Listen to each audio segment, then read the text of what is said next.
नमस्कार दोस्तों, मैं विशाल कुमार कुशवाहा और आज के इस वीडियो में हम चित्रा रानी लोक कथा पढ़ने वाले हैं, जो दो डायर जीरुल फुल में दिया हुआ है फील्ड वर्कर के एग्ज़ाम में, जिसमें पढ़ना है।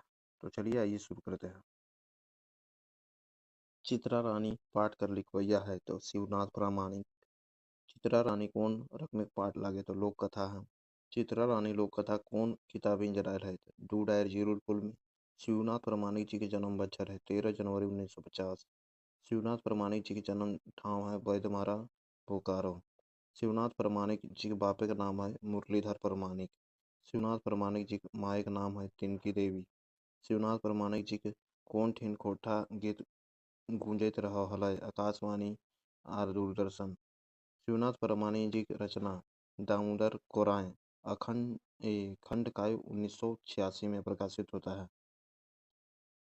शिवनाथ प्रामाणिक जी का रचना में तातल और हेमायल कविता संग्रह 1998 में प्रकाशित होता है। ओठा लोक साहित्य विवेचन ग्रंथ 2005 में प्रकाशित होता है। मचगंधा महाकाव्य है 2013 में। शिवनाथ प्रामाणिक जी की संपादित कृति रूसल फुटूस कविता संकलन 1986 में प्रकाशित होता है। शिवनाथ प्रामाणिक जी कौन बछरो सरकार बाट लेखोठा क्षेत्र श्रेष्ठ साहित्यकार रूप में सम्मानित करल गेल है तो 2008 में। चित्रा रानी लोक कथाएं कौन क्षेत्र जमींदारी चले हलय गुला क्षेत्र में। चित्रा रानी लोक कथा कौन सुनाए रहल है, कौन सुना रहा चित्रा रानी कथा लोक कथा तो खुड़ू सुना रहा। चित्रा रानी लोक कथाएं मुख्य पात्र के लगे तो चित्रा गोलवारी जमींदारे के कई गो बेटा हलथिन तो 3 गो बेटा हलथिन। जमींदारे बोड़ बेटा कौन उमेरे बिहा कर देल गेल हलय तो कम उमेरे नाबालिग में है। जमींदारे बोड़ बेटका एकर संग बिहा भेलय तो चित्रा के संग उसका बिहा होता है। चित्रा किनकर बेटी हलय तो सिखरिया राजा की बेटी। चित्रा रानी लोक कथाएं आपन बेटा बिहे सब धन दौलत लुटाए दिलय तो के लुटाता है तो गोलवारी जमींदार। ई लोक कथाएं कौन मास कर वर्णन करल गेल है तो बैसाख मास का। गोलवारी जमींदार के बेटा के बिहा कौन मास से भेल हलय बैसाख माह में। पालकी के पीछू कते जोड़ ढाक आर मदन भैर बाजल जा हलय तो 5 जोड़ा। भुइहारा बामन गोलवारी जमींदार के घरे के हलय देवान। खद खपतान मुहा देवान भुइहारा बामने के चाइले केकर धाने गोला गुलन खत्म भय गेलय तो गोलवारी जमींदार का। धन दौलत उछिन भेल फिकिर हटबे खातिर के अपन जमींदार के रात दिन मोद आर ताड़ी पीते रहे हलय तो भुइहारा बामन। के भीतरे चाइल खेलल आर जमींदार के सब जमीन गुलन हथिया लेलय तो भुइहारा बामन। गोलवारी जमींदार अपन तीनों नाबालिग बेटवन के केकर हाथे सौंप सिराय गेलय तो देवान के हाथे।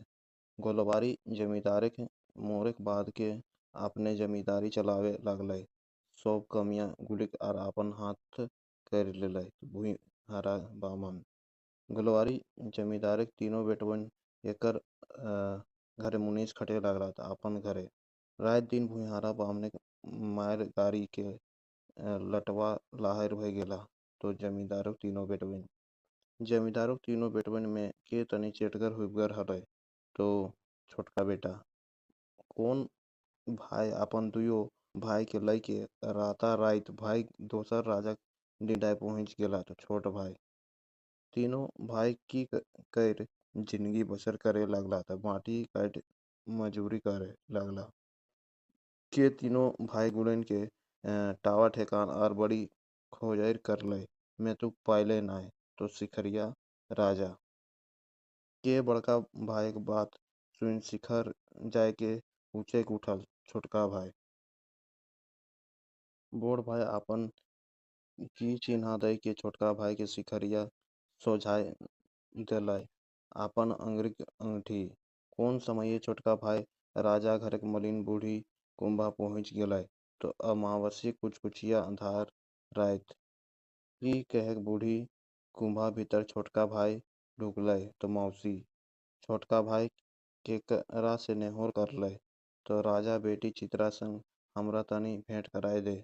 मलिन बूढ़ी चित्रा बियाह भेव के बताव है तो मलिन बूढ़ी के बियाह के बाद बात सुन चक्री घूम भय गेल चित्रा के मलिन बूढ़ी पिंधना पिंध लेली आर कुंभा पहुँच छोटका भाई के ढाढ़स देली तो चित्रा अपन देवर के की देलय लौतन धोती कुर्ता। शिखरिया राजा अपन बेटी की देवर संग विदाई कर देलय त हाथी घोड़ा लाव लश्करे धन दौलत।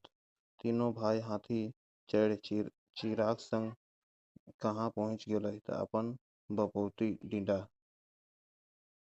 तीनों भाई चित्रक संग कहाँ रहे लगला अपन बपौती डिंडा पहुँच कर कुंभा कुरिया बनाए के मुड़े फुरचुंदी बांध सन के देखई जले लगले लय भुयारा बामन के कठिन बोले गाँव लोग कर ठेठ नाय पारे हलय भुयारा बामन भुयारा बामने बेटी के हलय दुलारी के घाटे राख हेमाइल पानी हेल नहाय हलय घेचाय सोना खायर के दुलारी घेचक सोना खायर उठाय के लय गेलय एगो चील के कर घरे छैने सोना खायर गिराय देलय चित्रा घरे।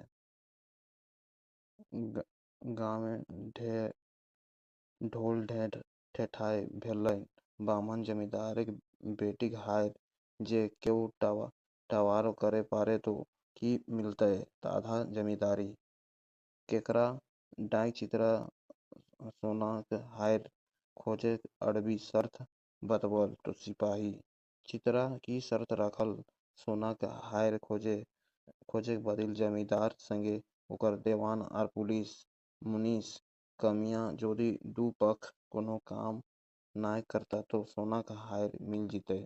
भुयारा बामन अड़बी शर्त मान देताय के लय के कौन ठेकाने घर से भराई गेलय तो बनिजेक ठेकाने